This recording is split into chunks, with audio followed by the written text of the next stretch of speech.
Good afternoon, everyone. Welcome. Thank you for joining us for the annual Ruderman Lectureship, one of the signature events of the Northeastern University Jewish Studies program. I am Lori Lefkowitz, Ruderman Professor of Jewish Studies at Northeastern, where I direct Jewish Studies and the Humanities Center, and on behalf of which I welcome you all to today's program on trauma, the Jewish experience, and lessons for post-COVID mental health, with distinguished panelists, Drs. Rachel Yehuda, Eva Fogelman, and Donnie Brome. This is a time when people are struggling in various ways and for different reasons. The global pandemic abruptly altered routines and required adjustments. People have suffered losses. For some, personal and financial security has been compromised. Children of all ages, families, seniors have had to accommodate unlooked for and unwelcome realities, and did so with different degrees of support, resources, and success. Our streets erupted in protests. The presidential transition was not smooth.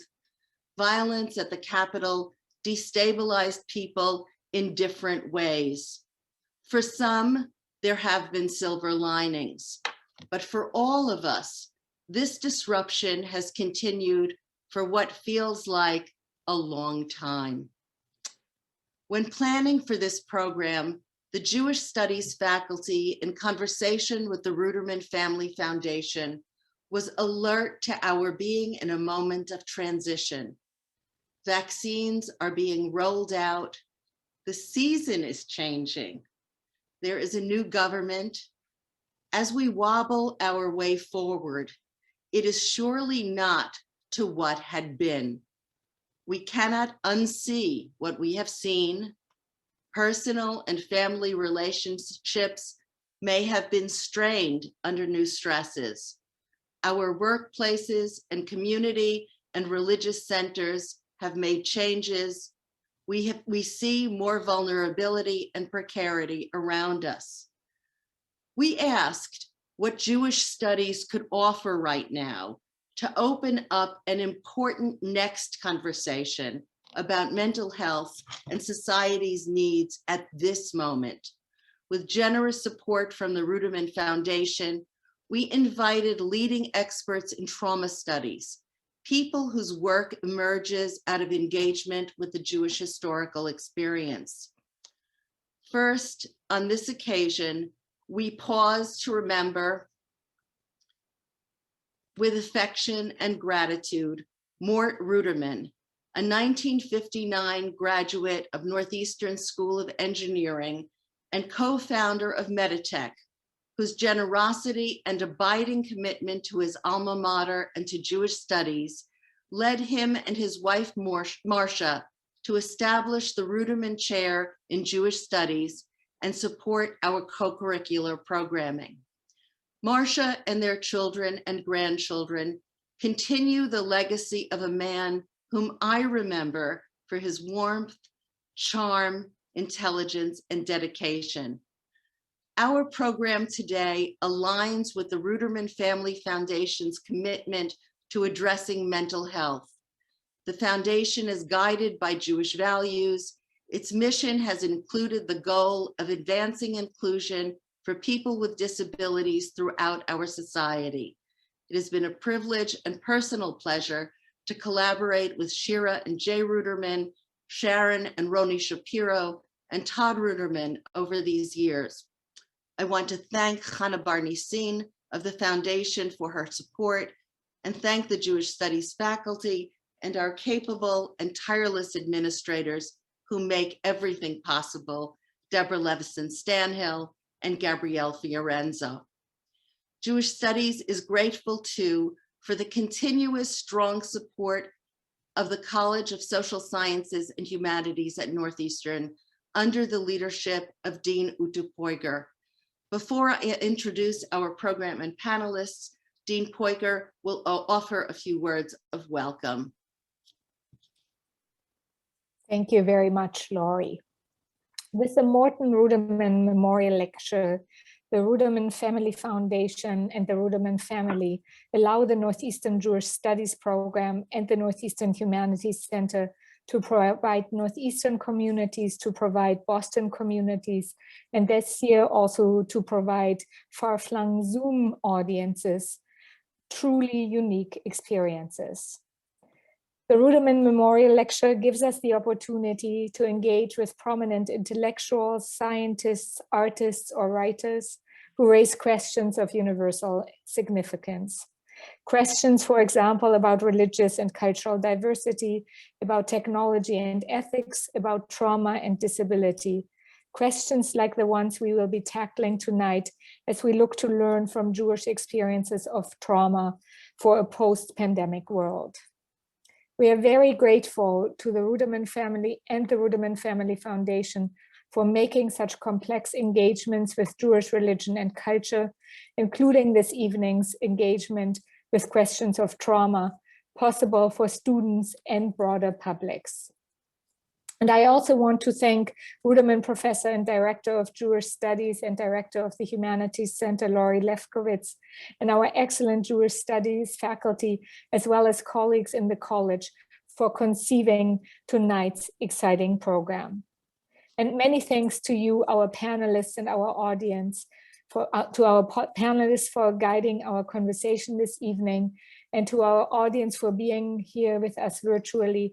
We very much look forward to hearing your questions through the Q&A function as well. Back over to you, Laurie. Thank you, Uta.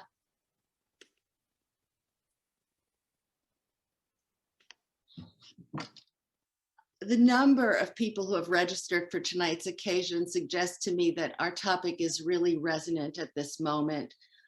If you will allow me to speak personally very briefly about one aspect of my own familiarity with collective response to trauma. In the year 2000, when the events of 9/11 unfolded, everywhere around me, the overriding sentiment was shock that such an attack could happen on American soil. I knew that my own different reaction had everything to do with my having been raised by parents who had survived the Holocaust, and without intending to do so, had led me to live in expectation that something terrible could happen anywhere and at any time. Speaking with my friends who had a similar upbringing, we agreed that we were surprisingly unsurprised. We lived in expectation that someday the other shoe would drop. One's family histories affect the level of stress we bring to experience and our individual responses to shared circumstances. During this pandemic and period of social unrest, I have thought a lot about my parents' resilience. Refugees and immigrants, like so many Americans, they had the wherewithal to make their way in an unfamiliar reality, in a new language, to creatively adapt.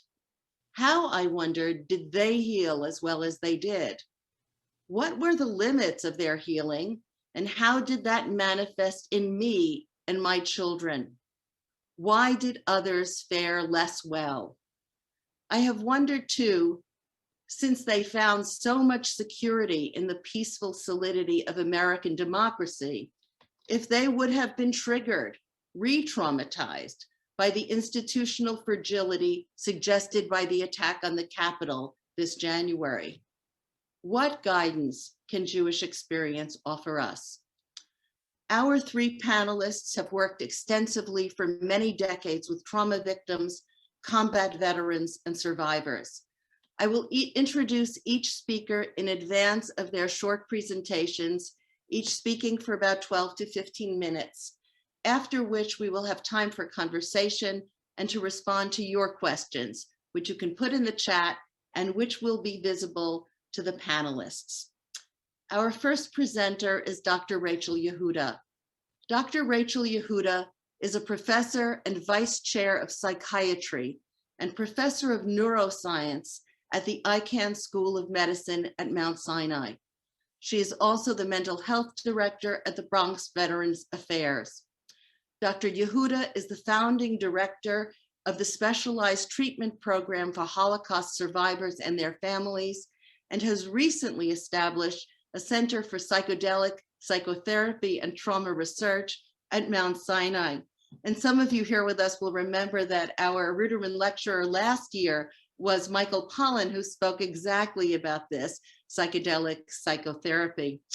Dr. Rachel Yehuda is a recognized leader in the field of traumatic stress studies and has authored nearly 500 peer-reviewed scholarly papers and 10 books in the field of traumatic stress and the neuroscience of PTSD.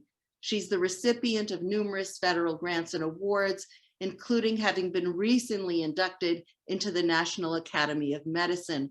Congratulations. Her current interests include PTSD prevention and innovative approaches to treatment, the study of risk and resilience, epigenetics, and the intergenerational transmission of trauma and PTSD. We have asked Dr. Yehuda to speak about trauma and its biological consequences, including epigenetics, and its applicability to our own moment. Dr. Yehuda.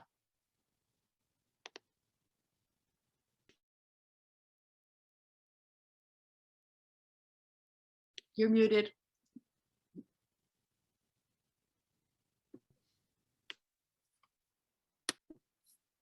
There we go.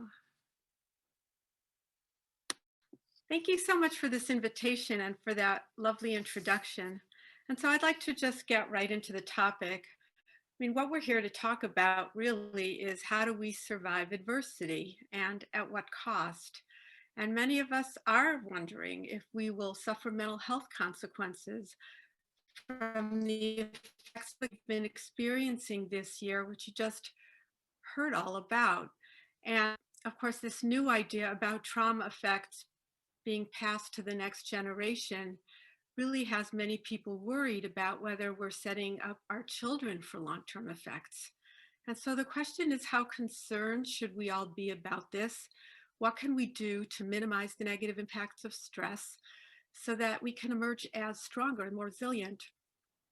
And of course, the Ruderman Lecture, we're interested in whether our collective or personal Jewish experience can help us cope or make us more vulnerable. And so, as you heard, my job on this panel is to provide a biologic perspective on this and to somehow put it all in a Jewish context.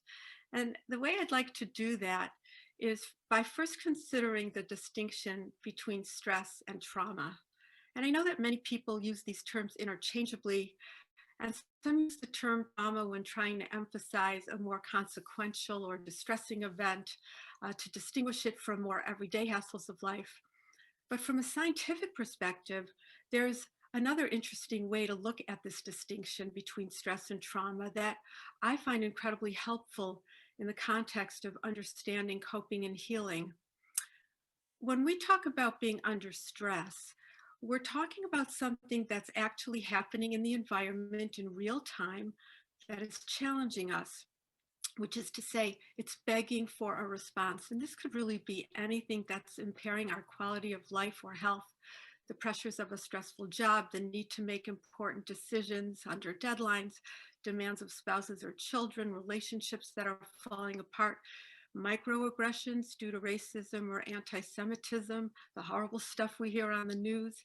Sometimes when we talk about stressors that are sometimes we talk about stressors that are potentially life-threatening, or threat of an illness, or an event like being in a war, or being attacked, or being in an accident, or being in a natural disaster. And all of these situations require us to do something in order to minimize the effect of stress. And sometimes we can, and sometimes we can't. Sometimes we don't, sometimes we won't. But as long as the stressor is actively present in our lives, we will be experiencing its effects. And the body will try to engage us to actively either remove the stressor or remove ourselves from the situation. And our body does this by activating the brain and the nervous system to release neurochemicals and hormones like adrenaline and cortisol to help us act, to mount a fight or flight response. Now, if a stressor is relatively brief in duration, our bodies are not harmed by the release of these hormones at all. On the contrary, these hormones help us do what we need to do to either survive the challenge or eliminate it.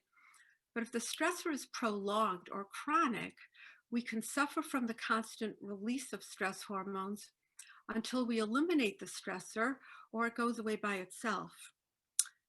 But when we talk about trauma or the effects of trauma, what we're talking about is a situation where we've already eliminated the stressor because it's in the past, yet we're still experiencing the consequences of this event as devastating symptoms in the here and now. And usually this happens when the stressor was very severe or life-threatening. But the idea here is that a trauma is defined by the fact that the stress effects remain, even though the actual challenge or life threat is no longer present, or at least this is how I've come to think about it based on our biological work and really the work of the field. The disorder that we call PTSD, post-traumatic stress disorder, it describes the kind of symptoms that are present that reflect an ongoing consequence of something that happened in the past. Distressing thoughts about the event, nightmares, wanting to avoid memories, feeling very physiologically aroused or angry, or not being able to sleep, or feeling depressed, or feeling that the world has changed and is no longer livable. Interestingly, people don't qualify for the diagnosis of PTSD unless the event is over, well in the past, at least a month past.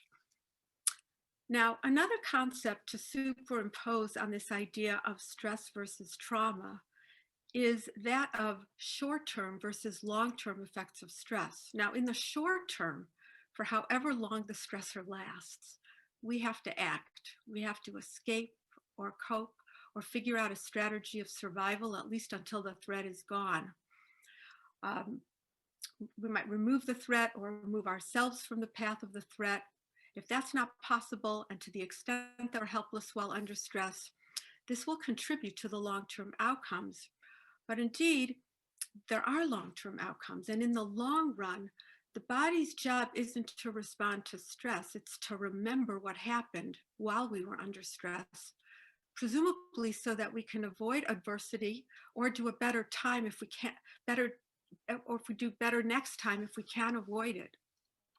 So how we behave in a stressful situation has everything to do with what we have already experienced in our lives and how we've interpreted those experiences. So even if we've experienced adversity, we may say, well, we survived that, or we may say, oh no, not this again. And this might even magnify the situation that we're currently under. We carry our experiences with us, hopefully in a helpful way for the future. Obviously, sometimes our previous experiences weigh us down, making our current responses suboptimal or preventing us from understanding that we can make better choices in how we cope. Now, here's the interesting part. It turns out that the biologic mechanisms that help us with fight or flight are different than the mechanisms that take over to help us learn from what has happened. They're very similar in the beginning, but over time, the fight or flight responses that activate hormones and brain neurochemicals easily go back to their normal state, but they activate a long-term response, which involves creating neural networks in the brain and sometimes even changing the way our genes are regulated. And we know a lot about these processes now. They're called epigenetic processes, and it's epigenetic mechanisms that can profoundly impact our long-term responses. They're profoundly important in helping us understand why the effects of even a short but very poignant experience can last a long time and even change us. Because epigenetic mechanisms fundamentally explain why we have long-lasting effects, because there are actually marks that sit on the DNA that change the way our genes function for a very long period of time. Now, the work that my group and I have done in PTSD, whether it's PTSD from being exposed to combat or interpersonal violence or 9/11 or even the Holocaust, has documented some of these short-term versus long-term changes. Now, the really important thing to know here is that people have a lot of control about how to influence some of the long-term responses, and that the active process of trying to recover from the effects of trauma also changes. So, for example, we found that having a positive response to psychotherapy can result in epigenetic changes, just like trauma can. So while traumatic events have a particular power to shape the way our genes function, the kind of choices that we make in how we live our lives after we are exposed to trauma, and to some extent during our exposure to adversity, can actually make a very big difference in promoting resilience, healing, and post-traumatic growth. And I'm sure that the speakers that are going to follow me are going to talk a little bit more in specific terms about what some of those behaviors might be that will enhance resilience, such as coming together socially in groups, really caring for one another and caring for ourselves. Now, finally, I want to say a word about how these enduring epigenetic and molecular effects following trauma that change and transform us may actually influence the next generation. Now, when people first hear this idea, it seems pretty scary, like we may carry traumatic experiences from the past that give us PTSD to events that we never even experienced. But it isn't really like that at all. I started working with Holocaust survivors in the late 1980s, and in the early 1990s started a clinic for Holocaust survivors and their families at the Mount Sinai Hospital in New York. And although it was intended to be a clinic for Holocaust survivors, many offspring came to therapy just insisting that they too had been affected by the Holocaust, as you just heard from Lori. After many years of carefully listening and measuring both fight or flight hormones and more enduring molecular aspects in Holocaust survivors, we began to understand that indeed there were effects in offspring of Holocaust survivors that could be attributed to lots of different aspects of the parental experience. Some effects could be attributed to simply the fact of having parents that were survivors. Some could be attributed to parental PTSD, or even different effects were present in those that had mothers versus fathers with PTSD. Some effects could be traced to having a mother who was exposed to the Holocaust before puberty, that is, before their oocytes or eggs had matured. And these observations led us to identify epigenetic marks on the DNA of stress-related genes in Holocaust offspring and their parents, and in many cases, in the same location on the DNA as that observed in Holocaust survivor parents or in persons with PTSD. Now, we can't be sure exactly how those changes got there. We could talk more about it if you have questions. It could be parenting, it could be in utero influences, it could be transmission of effects of stress that were imprinted on eggs or sperm. It seemed clear to us that the experience of trauma in a parent can linger both psychologically and biologically. So is this cause for alarm? Well, really not necessarily. In a paper that we just published a few months ago in the American Journal of Psychiatry was a replication study of our initial epigenetic finding in Holocaust survivors and their own children. And then in a companion paper in neuropsychopharmacology, we report that most epigenetic changes observed in offspring are likely functioning in the capacity to enhance resilience. What gets transmitted to an offspring is not the trauma per se, and not really the traumatic memory either, but the effects of the trauma, or really maybe just the management styles that were used for coping, including the biological manifestations. Now, imagine having a unique, unimaginable, and terrifying experience for which you were unprepared in life, but that you were lucky enough to somehow survive. Of course, you would retain the effects of that memory, would be traumatic for sure, but you might instinctively also want to impart the lessons of that survival to your offspring.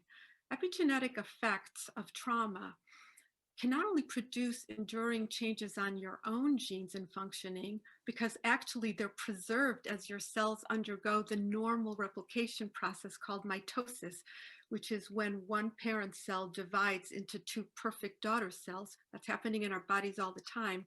The epigenetic marks stick when that happens. But the epigenetic marks can also be passed to offspring as your cells divide to make sperm and egg, offering them the opportunity of enhanced mechanisms of survival.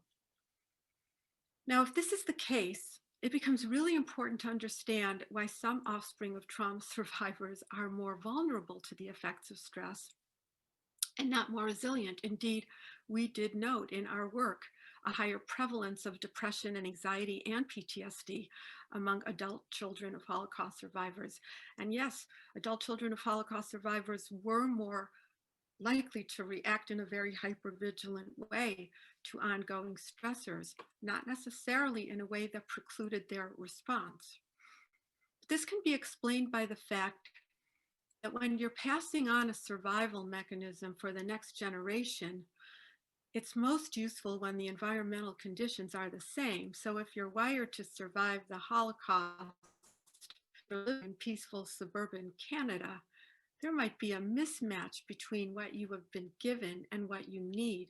But carrying these survival mechanisms and the memory of the trauma and survival may be really critical tools. I call them management styles for developing resilience if offspring are exposed to their own environmental stressors or their own adversity. And now, what about Judaism? Well, Judaism puts a premium on remembering adversity. We're always taught to remember Zachor. Although the individual survivor just often doesn't forget about their own traumatic experiences that have happened to them. On the contrary, they long for days in which they can really have a break from distressing memories. It seems to be important that future generations shouldn't forget what happened either, and probably for the same purpose. To remember that we can survive it all, that we can survive and to survive tragedy in the future because of what we have learned in the past. I think this is a very poignant Jewish lesson that is confirmed by modern molecular biology.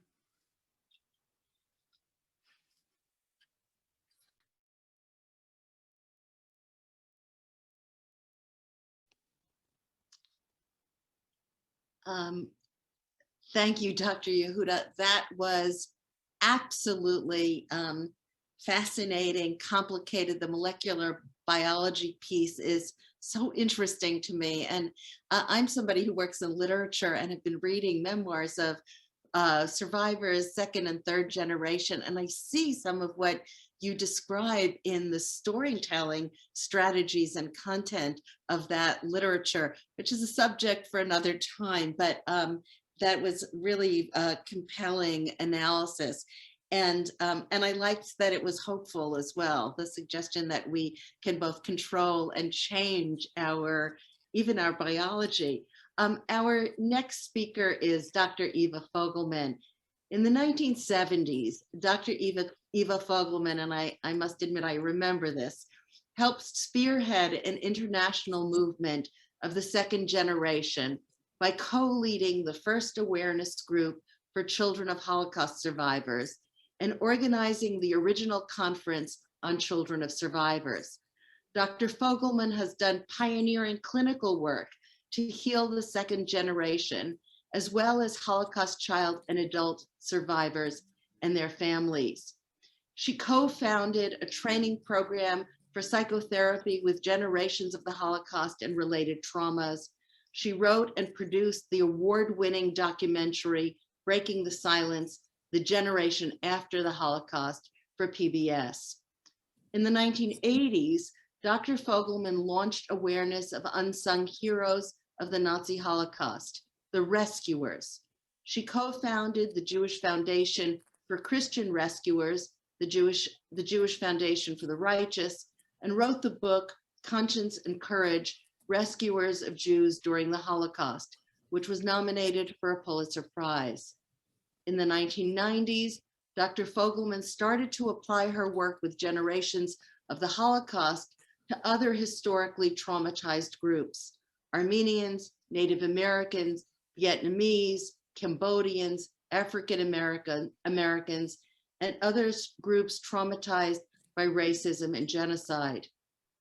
In the 21st century, Dr. Fogelman is outspoken about what we can learn from Holocaust rescuers to stop present-day racism and a divisive society of us and them.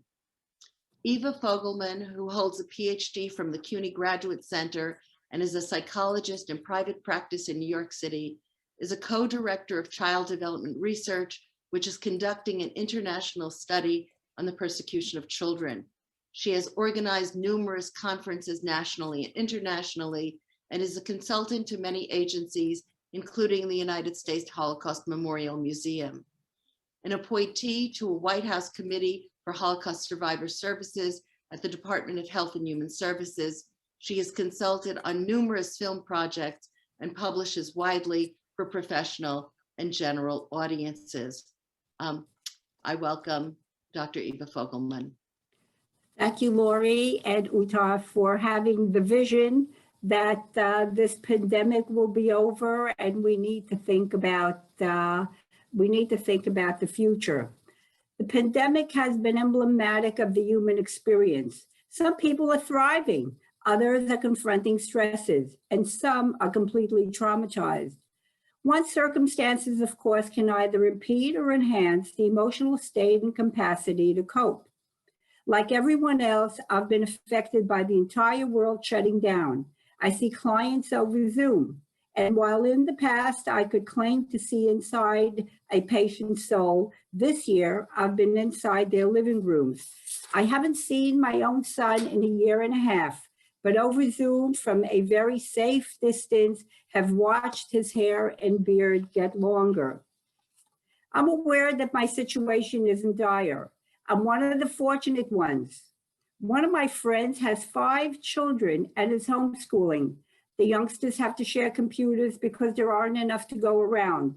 And the parents have to juggle working full time and trying to help the kids navigate their online education. Then there are my single friends with no children. Whether this was a life choice or not, the pandemic has exacerbated their sense of aloneness. For my own clinical practice, which includes Holocaust survivors and descendants, the initial reaction of most Holocaust survivors and their families was, "This is not a Holocaust." Of course, there were those with babies who immediately escaped from the city to a rural area. A few stocked up on food, paper goods, and toiletries. Some aged survivors who were independent did not find it emotionally challenging to cope with the isolation, while others became more depressed and despondent about their end of life. Psychologically, a depressed state of being was lifted for Holocaust survivors when Holocaust organizations such as the Blue Card provided additional personal help. It was as if, like in Western movies, the wagons had circled around the camp to protect the vulnerable. The organizations called and asked if they needed paper goods and food. They got to order foods they liked, and volunteers delivered it to their door. Soon after, other organizations started delivering food to survivors and the needy as well. Another vehicle of reaching out to Holocaust survivors were young volunteers who wanted to be in touch with the survivors who were living alone. Well, the survivors appreciated the sentiment. Some of them wanted to be assured that their past ordeals don't have to be part of the conversation. Holocaust survivors want others to relate to them as human beings and not just as victims of the Holocaust. One survivor who insisted that the pandemic was not the Holocaust, nevertheless, she was triggered with associations related to escaping and hiding during the Holocaust that she has long not been part of her daily life. When she became dizzy after the second vaccine, she recalled, and I quote, "When my mother, with whom I survived, had fainted during our time in hiding, I was afraid she was dying. And I said, 'Don't die now, I need you.'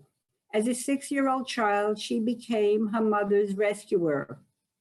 One second generation of survivors said, "I thrived during COVID. My entire life was prepared for a catastrophe. I have a suitcase ready to go and money stashed away." He has found anti-maskers online, updates them about the science and explains it in a language they will understand, and warns them of the ramifications. He has come to understand the psychology behind the maskers, the anti-maskers. They are afraid of their own mortality. If they do not wear a mask, it means to them that the virus is not going to kill them. The mask has become a symbol of immortality. As a Jew, because he is not affiliated with the Jewish community, his Holocaust family background has accentuated the threat of anti-Semitism and ramifications of racism. The book of Genesis, the creation narrative, teaches us that it's not good for man to be alone. Our Jewish leaders understood this well and started to meet with each other to brainstorm about how to build community and support in time of physical isolation. The community leaders were protecting what was most important, to be connected with others. Because although we pride ourselves on being individuals, we Jews belong to a people, to a tribe, to a history beyond ourselves. And in times of crisis, it becomes startlingly clear how important that is. Belonging to a community, even a virtual community, is what we have to teach others who are coping with the pandemic, whether they're adapting well or stressed or traumatized. Virtual events have become a lifeline. Cultural, intellectual, spiritual, religious, physical exercise programs, and even some galas that used to cost money to attend were offered free of charge by many institutions. The organized Jewish community met the needs of people not only financially, but provided a spiritual outlet, cultural, and intellectual stimulation. Synagogues and Jewish schools work to enable rituals of the Jewish life cycle of birth, baby namings, bar and bat mitzvah ceremonies, weddings, burials, and shivas to be performed on Zoom. Acknowledging that these life cycle events is ultimately what is important, that life and all the touchstones of life goes on. Those who hesitated to have a shiva on Zoom found it very comforting to know that they are not mourning alone. Just as in a normal year, there hasn't been a week that I haven't had some Jewish ritual to attend.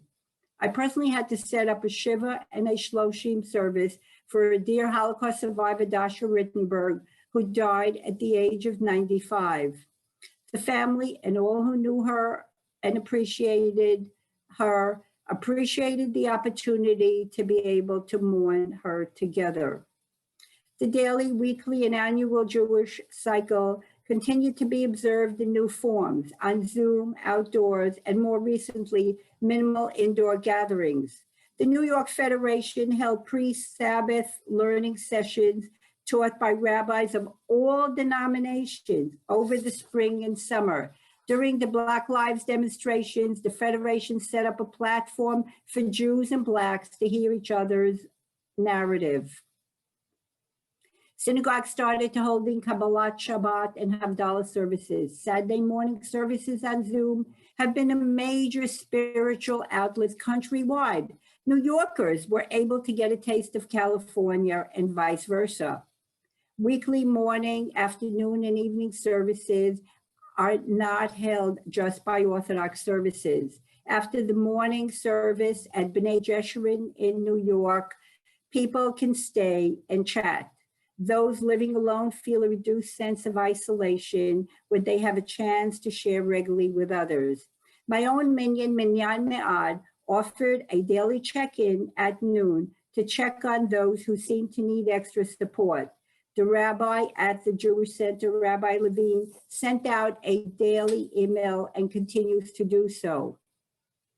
All who have been traumatized, whether Holocaust survivors and others, will not suffer from acute symptoms of PTSD. It's estimated that 30% of those whom this pandemic has been traumatic will be more challenged than others.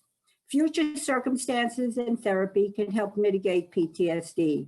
A woman who has been abused by an alcoholic or drug-addicted partner who could not leave during the pandemic can improve her situation by going and taking her child to a women's battered shelter.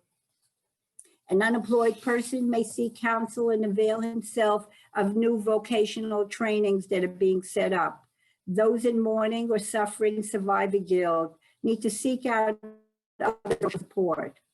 Those who became traumatized because they were physically ill and realized they are all alone need to challenge themselves to seek a community to belong to. After World War II liberation, the vulnerable children who thrived were those who lived in the displaced persons camps or in orphanages or in the kibbutzim. Being together socially, going to school, celebrating Jewish holidays, gave them back a sense of normalcy. Among us in this pandemic are children who had to go to sleep hungry because there was little to eat, or children who observed physical or emotional abuse of a parent, a sibling, or with themselves the victims. When schools resume in person, the set needs to provide more than just didactic material. Funds should be allocated for after-school programs for children to play and do homework together until parents come home from work, rather than return home to empty houses. Some children and adults were traumatized by watching incessant television coverage of the vandalism and looting of stores during the summer and the violent takeover of the Capitol on January 6th. Those indelible images have evoked emotional vulnerability, which is affecting sleep, concentration, and social interaction. For Jews, and particularly Holocaust survivors, the most horrifying image was the long-haired, long-bearded man wearing a black, quotes, Camp Auschwitz t-shirt emblazoned with a skull, crossbow, and crossbones, and under it the phrase, "Work brings freedom." An English translation of the Auschwitz concentration camp motto, Arbeit macht frei. Another t-shirt worn by the Proud Boys in December stated 6MWE, meaning 6 million wasn't enough. The last few years, of course, had shaken up the security that Holocaust survivors had enjoyed in America for many years. Some members of the Hasidic community were traumatized by being put into a position of moral dilemma. It's right to obey the community leader, and it's right to obey a scientific authority. The communities are formed around a religious leader, an authority figure. During the pandemic, some rabbis have had their own agendas and therefore undermined the science which focused on the threat of COVID-19. Rabbis persuaded their flock that God planted this COVID for a reason. Some rabbis feared that if children have too much time on their hands, they will go off the derech. They will get involved in all kinds of mischief. In the aftermath of COVID, there will be members of the various Hasidic sects who will leave the community because they experienced losses and they feel that those could have been prevented, and they have lost faith in their leader. The pandemic is not over, but the millions that are mourning need to feel that they are not alone. On February 22nd, President Biden held a commemoration for 500,000 Americans who died of COVID-19. The millions of Americans grieving their loved ones were given an opportunity to feel less isolated. Their pain, the survivor guilt they carry, their emptiness were validated. validation is the first step towards healing. The communal commemorations that started in the mid-60s for Holocaust victims did not bring back the dead, but it is reassuring to Holocaust survivors and their families that others care to remember, and hence they are part of a community. The New York Federation understood this as well and held the Healing Mourning event on March 2nd, which included Jews and non-Jews alike.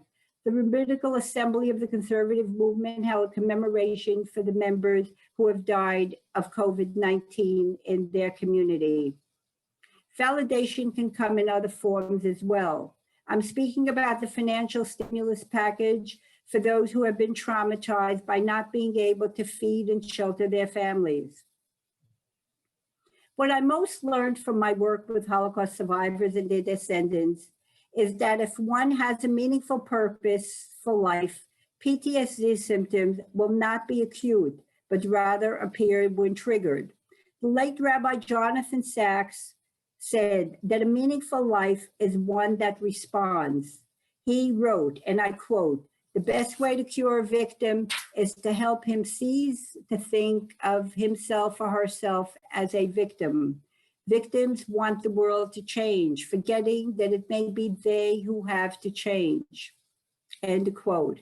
Change will come if each of us assumes the responsibility of committing small acts of kindness for others. Calling someone to inquire about his or her well-being is not only good for the recipient, but also for the doer to feel a sense of meaning. Bessel van der Kolk, a leading scholar on trauma, noted in his classic book, The Body Keeps the Score, and I quote, "Most great instigators of social change have intimate knowledge of the trauma." He mentions Nelson Mandela, Elie Wiesel, among others.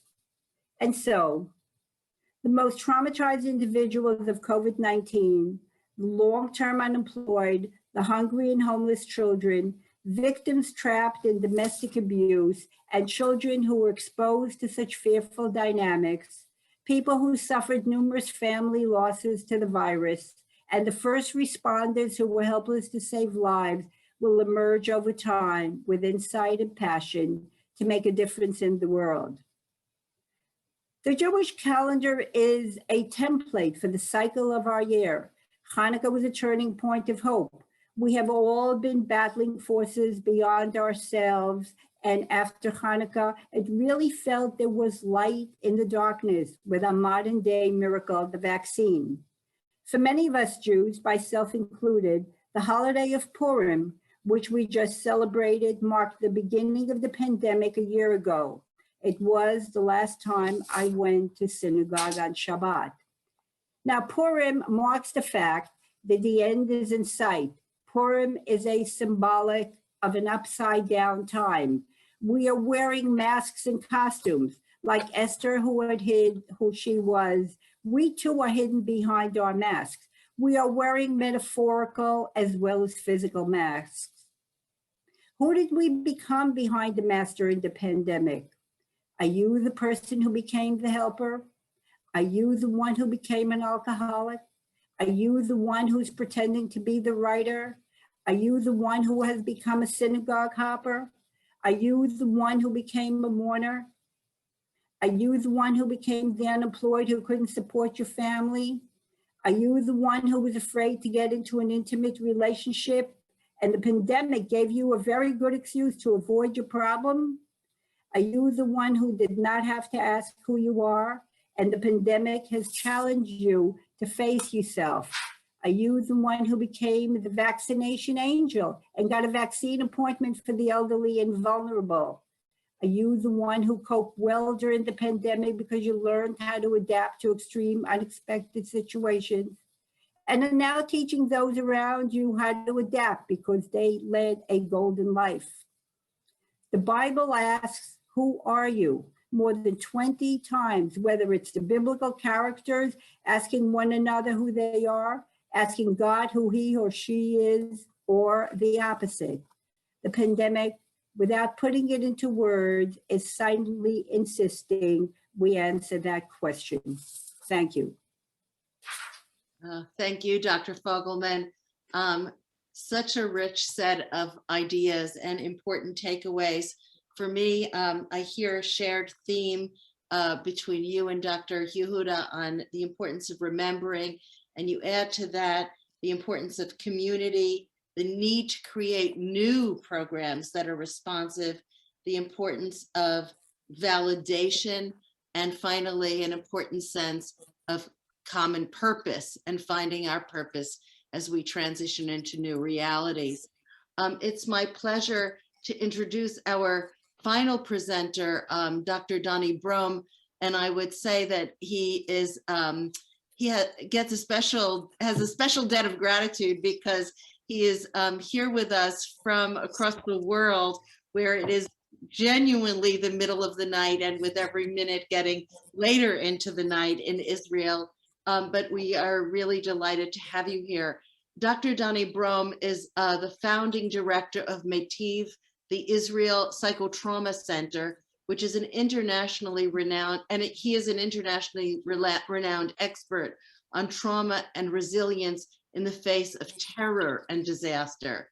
As director of Metiv, he has brought his expertise in trauma to the fields of education, community resilience, health and mental health care to increase the capacity of Israeli society to cope with ongoing existential threats.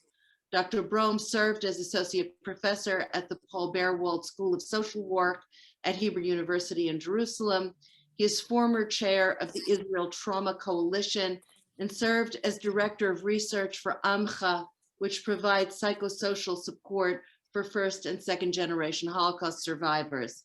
Internationally, he has provided trauma and resilience training and consulted to professionals and service providers in the wake of terrorism and disaster, including New York after 9/11, Haiti, Turkey, New Orleans, and Mexico.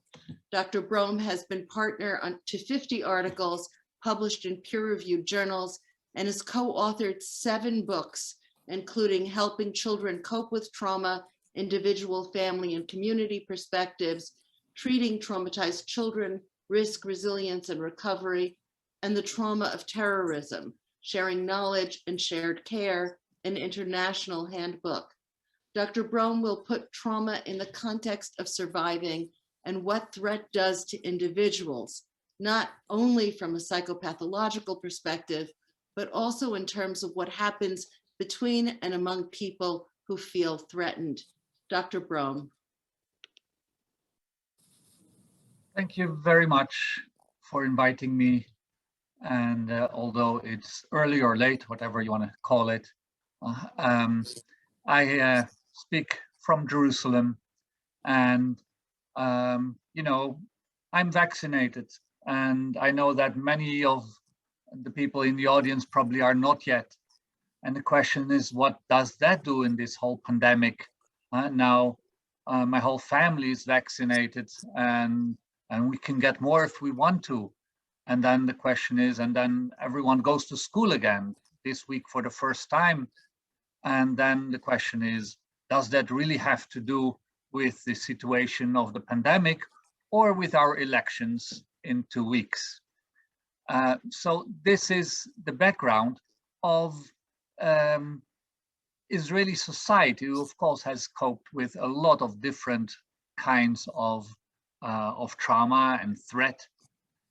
And I want to speak a bit about, especially, I think that I don't have to talk about surviving adversity. I think that Dr. Yehuda did that in the best way.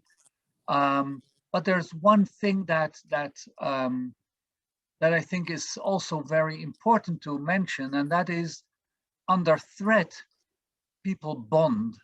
People bond in a very special way. So allow me to say a bit about that in a personal way, and that is when I came from Holland to live in Israel in 1988. First of all, I started to work in an outpatient clinic, and one of the first things I heard there was, well, we don't see trauma here. And that was a very good clinic, top people who publish a lot, And I heard that not only there, but many places, we don't see PTSD, we don't see it here. That was really interesting because I had established a trauma center in the Netherlands in the 1980s, and that was flourishing. So what is happening here? So that's a very interesting issue in itself. And then I got into Israeli society, and I saw a society that is hyperactive, that has lots and lots of volunteers in all segments of society. I even know a Dutch person who moved away from Israel because he said, there's no privacy here. You fall on the street and everyone wants to help you. You could say that that's good, but not for everyone. So what is actually happening? And then we had our first war, which was the Gulf War. And then what I felt and I saw around me, that people then pull together and bond in a very special way. And that has become a very important part also of the idea of what survival is about. It's not only that, people say you have to be with people. No, it happens. And I think it's a hormonal issue, the oxytocin that gets into your system, and you bond like you never bond in normal circumstances. So that is also very interesting, that we became more Israeli through that experience of fear and bonding. And that is so looking more into Israeli society, I actually went a bit away from the immediate connection that we tend to make between trauma and PTSD, and saying that when people go through trauma, they either suffer from PTSD or they have nothing, which is a sort of a almost funny distinction, because when you look at whole populations, which, for example, we're doing with the veteran population in Israel, then you see that there is a whole range. There are people who have full-fledged post-traumatic stress disorder. There are, and which is about 20% of the combat veterans, and there's about 20% who don't report any symptom, and the whole rest are on that spectrum. And what does that mean?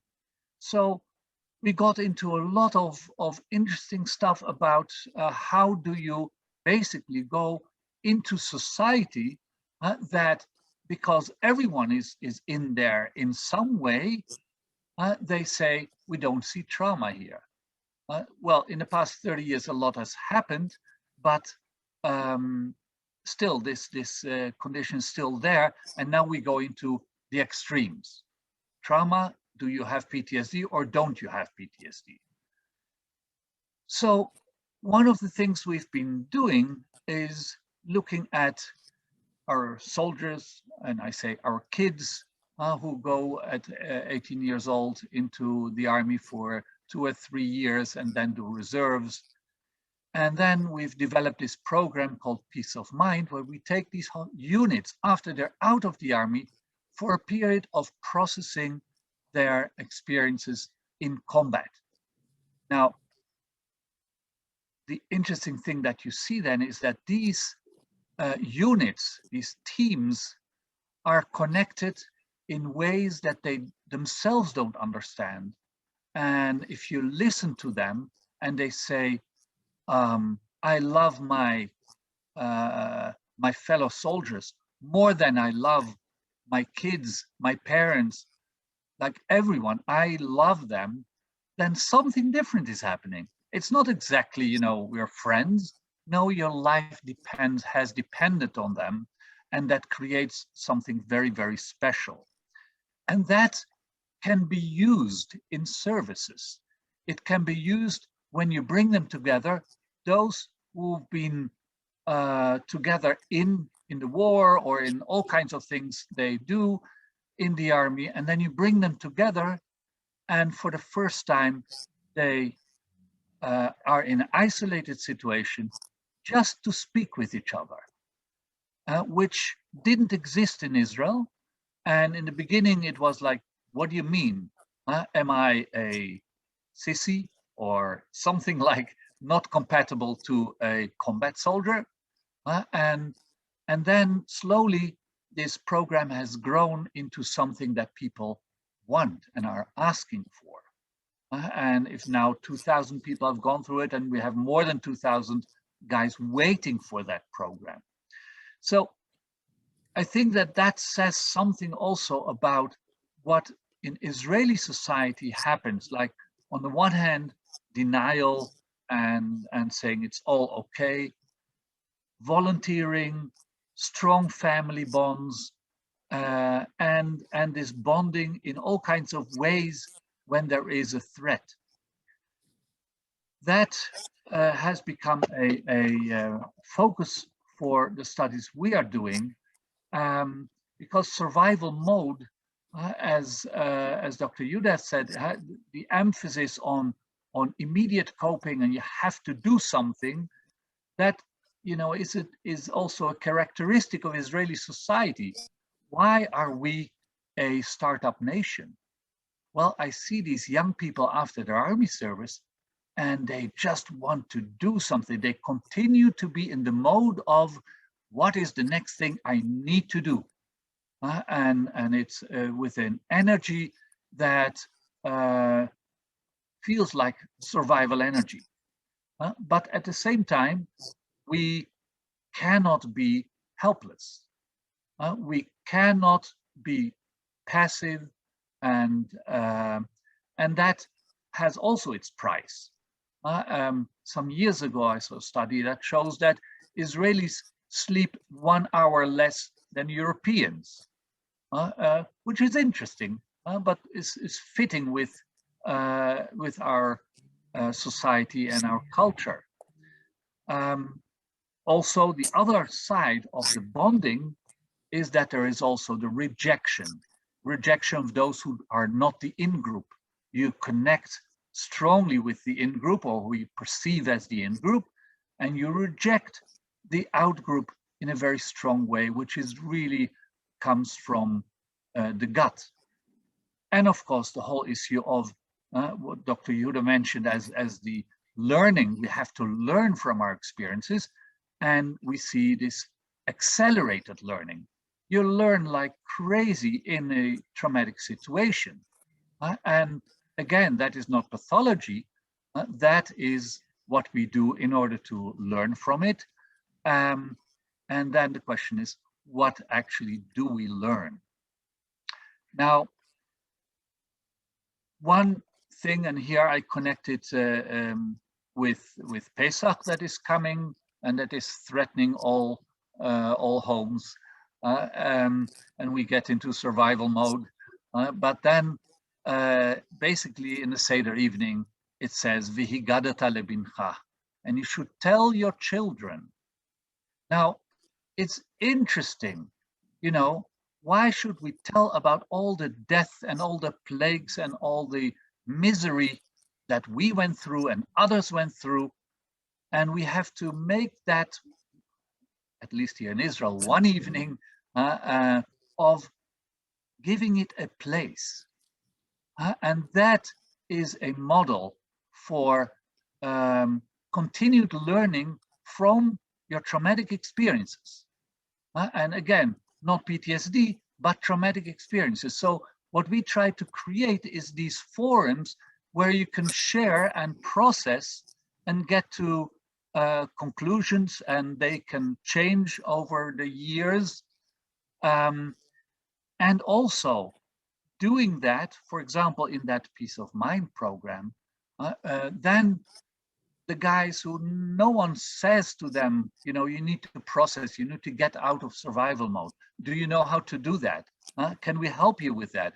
That is not psychotherapy. That is creating that Seder evening or that forum for processing. And then we see that about 15 to 20% say, oh, I get it now. And now I want some therapy. Well, for example, in the system until now, only 1.5 to 2% of combat soldiers from, for example, the Second Lebanese War in 2006, only 2% went into any kind of therapy. Now we see if they go through that forum to that program, then 15 to 20% say, oh, I get it. I want to get out of this. And they change their perspective. So I think if I then move to what is happening now, for example, we've been starting to work with nurses and doctors. And again, there is a lot of publicity about the dangers, the PTSD that's waiting around the corner. And the question here is again, how do we create space for these people who are really in the trenches and who have a lot of ethical and moral dilemmas that they cope with? Who do you, what if you can't speak with someone who is dying? And all these horrific things. So how do you create space for processing, which will then also lead to some people saying, maybe I need more, or maybe not, because the threat that has been created in society, and I must say maybe also in my profession, is the threat of PTSD. Now, PTSD is a really bad condition, and we're working hard to find solutions, and we're not there yet. So that is certainly something we do. But forgetting all those who are somewhere on the spectrum and don't realize that. So we don't know exactly what will happen after the pandemic. It's clear that depression is very prevalent, very there.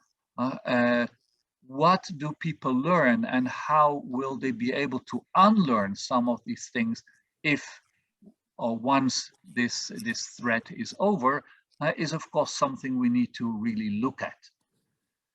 So let me finish my short presentation saying that I really think that we need to look much broader than therapy, much broader than psychopathology. Although the people who need it most, of course, we have to make sure that we know who they are and that we can serve them.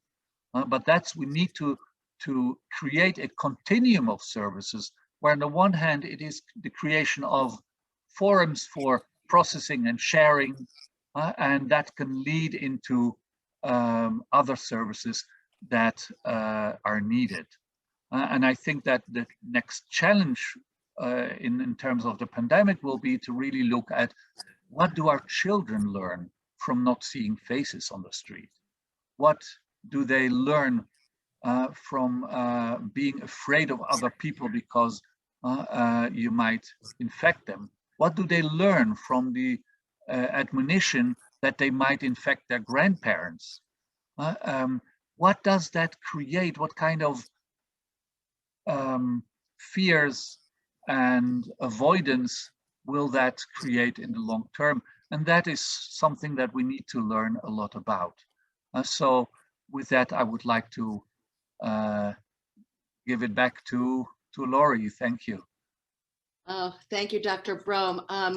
I hear shared themes in the importance of creating a container for whatever our experiences have been, and then creating opportunities for storytelling and processing. But I think at your conclusion at the end, that we also need to identify new conditions of stress and distress, children not seeing faces, children being told not to touch.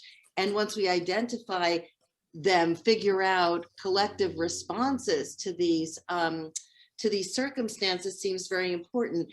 I also want to underline what you opened with, which is that when we have a shared disruption, it does create opportunities for bonding. And I do remember well after 9/11 that New Yorkers who ordinarily were extremely skilled at not seeing each other when they passed one another, suddenly became much more like a village than we had been used to. So that's just really valuable in observations.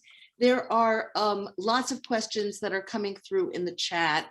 And I also want you to have the opportunity to perhaps respond to one another. So we'll try to do this in as organized a way as I can. I will start by saying that there are a few very particular questions for each of you. And the first that came in was for Dr. Yehuda, which was wondering if you could speak to the biology of paralysis as a response to threat. I mean, why is it that some people, when they're threatened, instead of fight or flight, actually react in a way that is not productive? And I wondered if maybe you could extend that question to make it relevant to our circumstances in this transition. Yeah, sure. I mean, my theory on that, since it's not really fight, or freeze, but a lot of people do freeze. And in fact, a lot of animals freeze in studies of stress also. So freezing is a thing. What I think happens with freezing is that sometimes it's the best response that you can make at the time. And this is particularly true if you're traumatized when you're young, or you have a trauma history and did freezing when you were young, and then you might carry that into adulthood. So when you're a young child, if somebody comes and attacks you, the likelihood that you'll be able to fight them off or run away from the situation are slimmer. And so sometimes the best possible course of action is to freeze. And of course, we take our responses from the past with us to the here and now. So that's what I think that's about. It might be the best option sometimes. In general, the fight or flight response or the freeze response, not a lot of thought goes into it. Your body is really acting in an automatic way.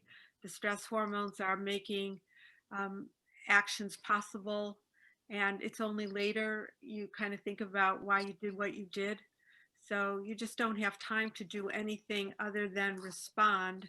But freezing is a response, and depending on some certain situations, is probably the best thing you can do. You shouldn't get locked into thinking that I always freeze or I always fight. That's probably not the case. But there's also a lot of times when people second guess their response. When they froze, why didn't they fight? When they fought, why didn't they flee? And again, you're not in total control of these things in the moment. You have a lot more control over your long-term coping strategies. Thank you for that. It's so interesting that we don't all respond the same way, and even each of us doesn't respond the same way under different circumstances, and how our personal history matters here.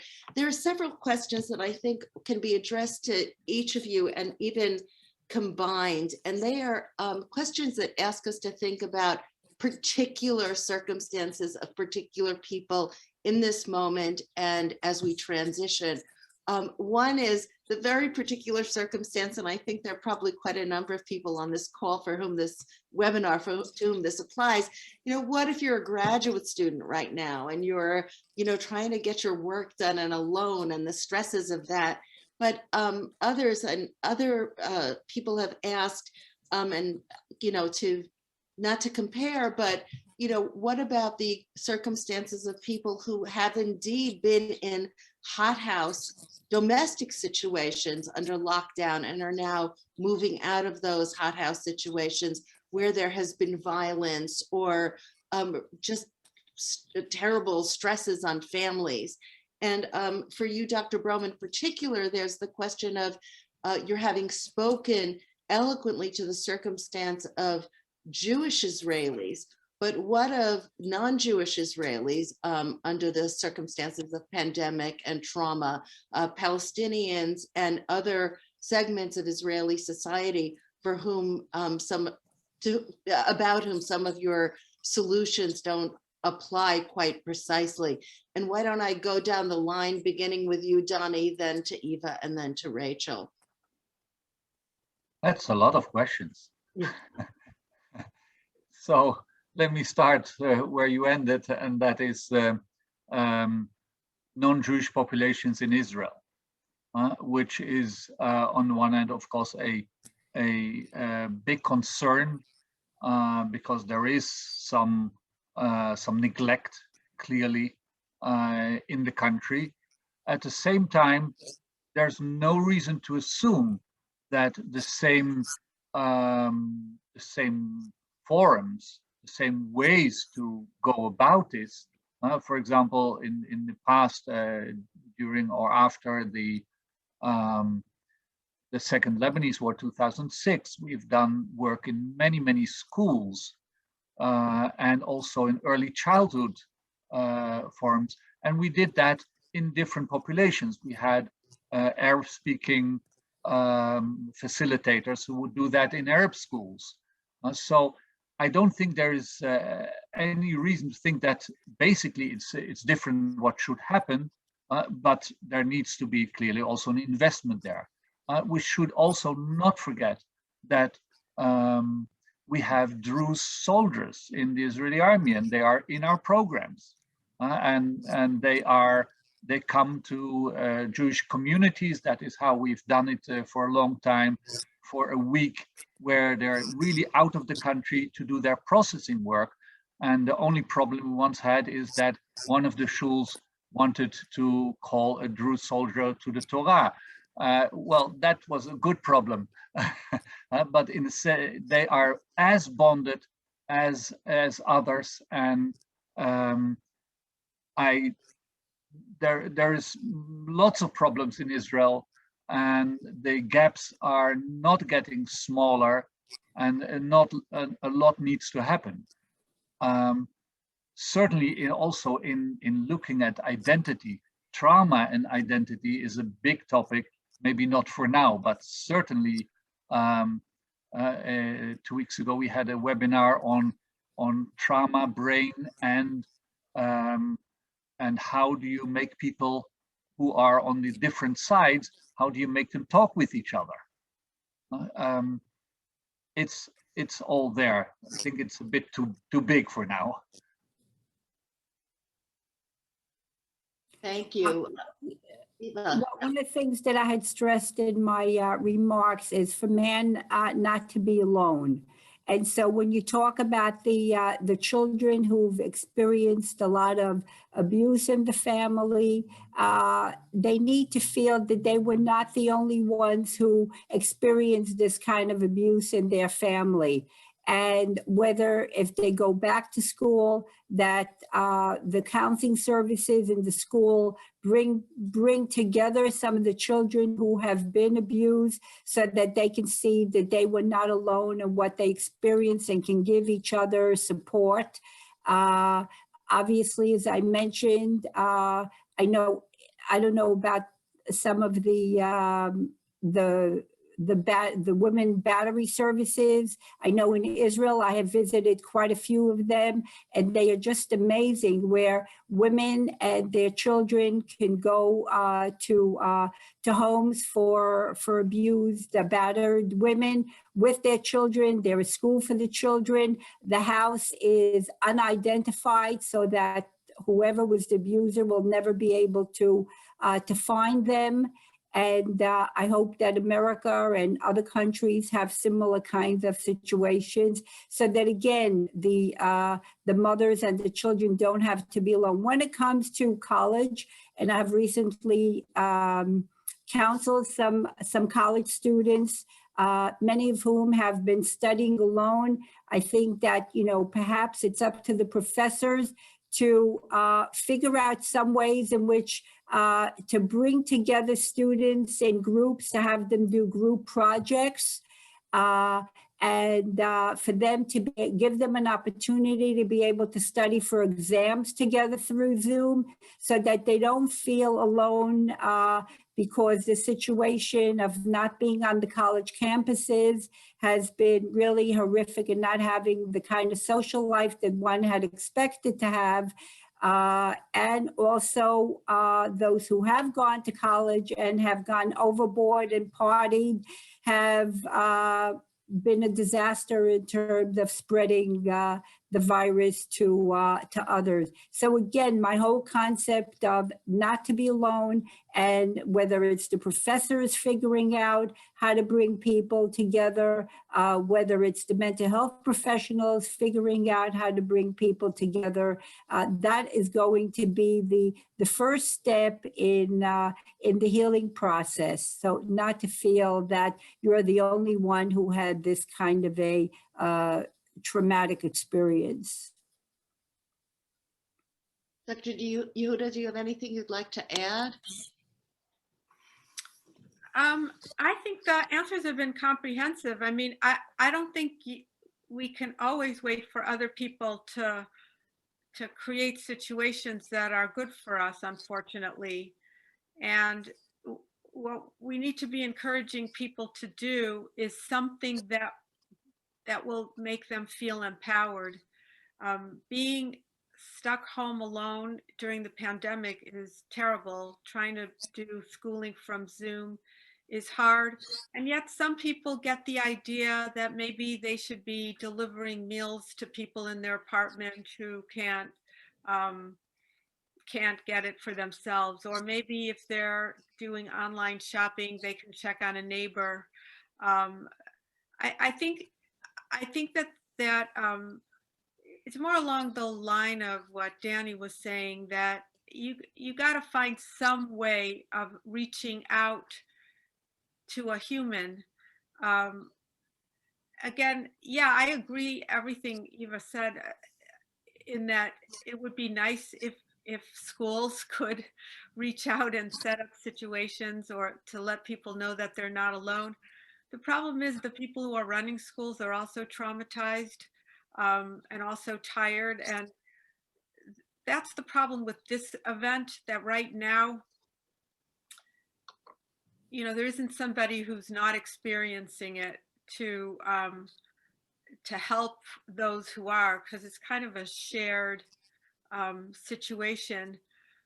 But somehow the message that I like to give trauma survivors is to get outside of your own head and look around at someone else to whom you may be useful, right? And that does a lot, honestly. It really works, and it can be a very small thing, walking someone's dog, I don't know, but just the idea that you have reached out to do something for someone else can be a tremendously uplifting and empowering feeling during an otherwise bleak time and lonely time for someone. That's so helpful. I mean, there is certainly something about doing for others that widens your perspective. I know, even working with kids, sometimes that they, the pimple on your nose just doesn't seem as big if you are volunteering in a soup kitchen. So that's really useful. And I'm hearing two things. One is that our society should think about ways to creatively create opportunities for people not to feel alone, whether finding groups, but also not to feel alone in what their experience had been, and that is, the work of communities. And on the other hand, to understand that that there's so many stresses on the system that we need to take some responsibility for self-empowerment and figure out what works for each of us as we make this transition. There is at least one communal professional in our audience who asks if you have any particular advice for communal professionals right now who are wanting to create services appropriate to this moment. And I will, I'll let that question hang in the air and see if one of you wants to jump in. Well, I would say that, right now, we're in the process. On this coming Sunday is going to be the year anniversary. And I think that we would like to have more morning services we've had so many losses. I don't know if there is anybody who can feel that somebody they know has died of COVID. And I think that knowing that we can mourn together in some way, I think is going to be a beginning of, acknowledging the losses that we have each experienced personally in our families, in our communities, and in the country and the world. And I think that this is what we all need right now for our own personal healing, and then to move on from there. Donnie. Yeah, I would like to stress also that we always have to, or are trying to look at cascade models, meaning start with a small group who does something and ask the next one to do the same or more. For example, creating rings of people who call each other, or just now, if everyone who's here on this, who's listening to us, would take upon himself tomorrow to call one person you haven't called in ages. Just call. And if you would do that, even once a week, you call someone, and maybe you ask that person then also, maybe you can do that also. So these kinds of cascade models. I love that, the cascade model idea. And again, it speaks to Rachel's description of self-empowerment, to really the importance of taking some things into our own hands. There's an interesting question in the chat about pandemic fatigue and what it is about us as people. And I think I would start with you, Rachel, that allows us to endanger others, and that there are certain communities in particular who have been in either pandemic denial or defiant. And the question is really, what is it in our psychology or psychopathology that lets us relax our self-protections when either we're too tired or we're under these stresses and we're rebellious? I don't know if I would call it psychopathology. I think that people believe different things because they get different inputs. And there's a strong group of people who believe that this pandemic is exaggerated and that people are being hyperbolic, and that's really what they believe. And they believe that public health attempts to curtail the behavior of people during a pandemic can lead down a slippery slope to the loss of their freedom. So when you believe that, you're just expressing your belief. It's not my belief, but I am now used to living in a world where I can be very positive of something and somebody else can have a completely opposite view. The election is stolen. People believe all sorts of things because their sources of information confirm what they believe. And so that's what's happening right now. And I think it's a shame because it makes things harder for people, but that's where we are. So one question is how to create dialogues with people that are really seeing things quite differently, where you can take one half step towards each other instead of what we do now, which is keep taking giant steps away from one another. That can't possibly be good. But calling it psychopathology would probably not be the way. No offense. Even though I understand your point very well. It's just a matter of really trying to understand what other people's sources of information are that are leading them to where they are, and how it could be that your source of information is so different from that. And this is a problem that the pandemic is echoing, but it didn't start with the pandemic. This has been going on for a long time. And it's not going to end with the pandemic. But the pandemic shows us that there can be a very hefty price to pay for something like this without having a strategy of approaching people who see the world differently than you. What I said about the Hasidic community of, having two authority figures, having the rabbinical authority figure and having the scientific authority figure, I think that, other parts of the population have other authority figures. We have our political authority figures and we have our scientific authority figures, and who are you going to follow? And so obviously we have people who have been following their authority figures, their political figures rather than the scientific authority. And some of us believe that right now is the time to follow the science. But unfortunately, not everyone amongst us believe that it's time to follow the science.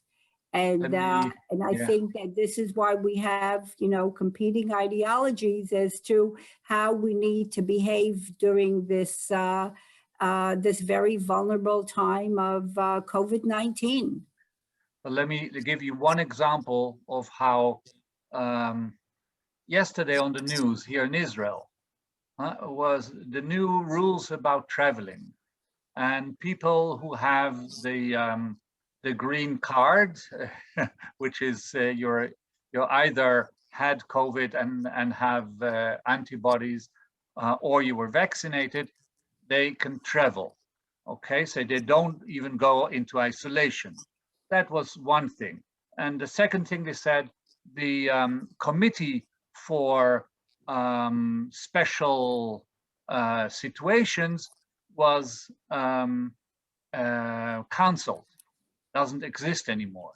Now, people who are not vaccinated yet, they can travel, but they need to go into isolation. And if they have problems with that, they have to go to the committee for, that was just canceled. That was on one slide. And I think we have seen loads of that, almost every day, conflicting information that came from the ministries. So we can also not cancel out that our leaders have spread a lot of lack of trust and difficulty in believing. Information, lack of information, or politically colored information. And that makes it very difficult, because in threat situations, people are looking for a reliable source.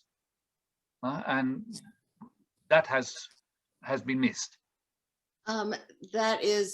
These are such helpful responses, and Rachel, I hear your point, which is very well taken. I am very grateful for your generosity with your time and expertise, and our attendees, our many attendees who stayed on for such a long time. I have a good closing question that's been supplied by my colleague, Simon Rabinovich, and I'm sorry we didn't get to all of your questions. There are many from children of survivors who have particular questions about their circumstances. But I think my big takeaway from our conversation today is that it's important that we be having these conversations, that that we are in a transitional moment, and there is a lot for us as separate societies and small communities to be talking about and thinking about. So in this transition, one person asks about what about those of us who are introverts or who wrote a book while we were in quarantine, who actually have thrived under these circumstances. I know several such people who are a little worried about what we're coming back to.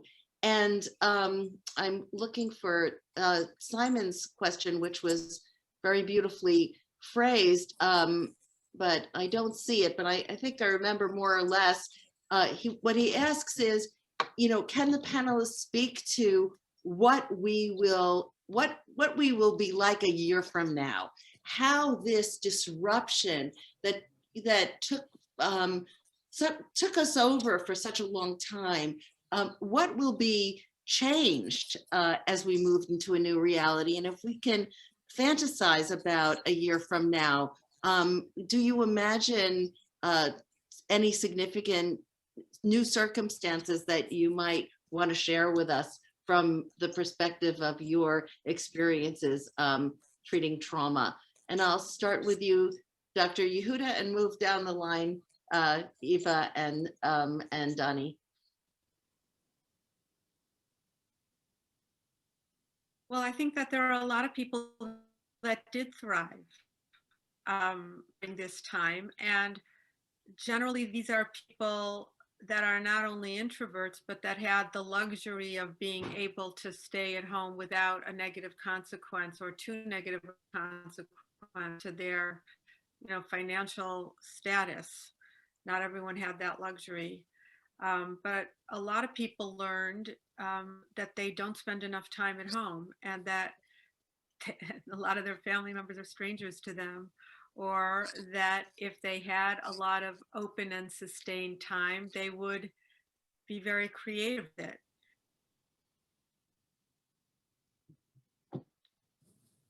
I think she froze. She froze. Why don't you pick up, Eva? But that was a very important set of observations. Sure. I think that, one of the things that the pandemic has taught us is there's definitely a difference in social class.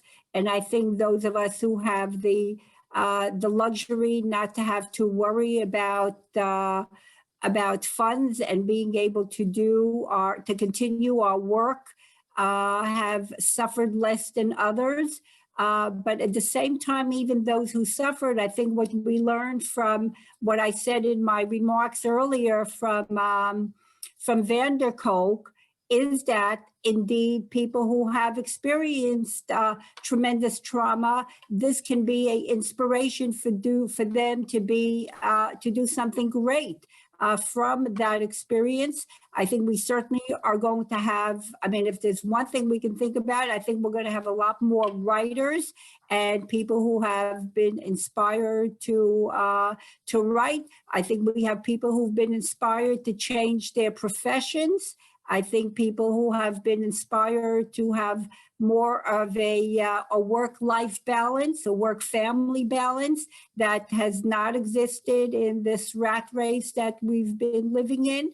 And I think that the people who are working at home, I think it works for older people, but I think younger people are going to realize that they do want to be working in an office, and the luxury of just staying at home is not very luxurious because you're really missing the social environment and also meeting new people and being able to have this exchange that is very important for.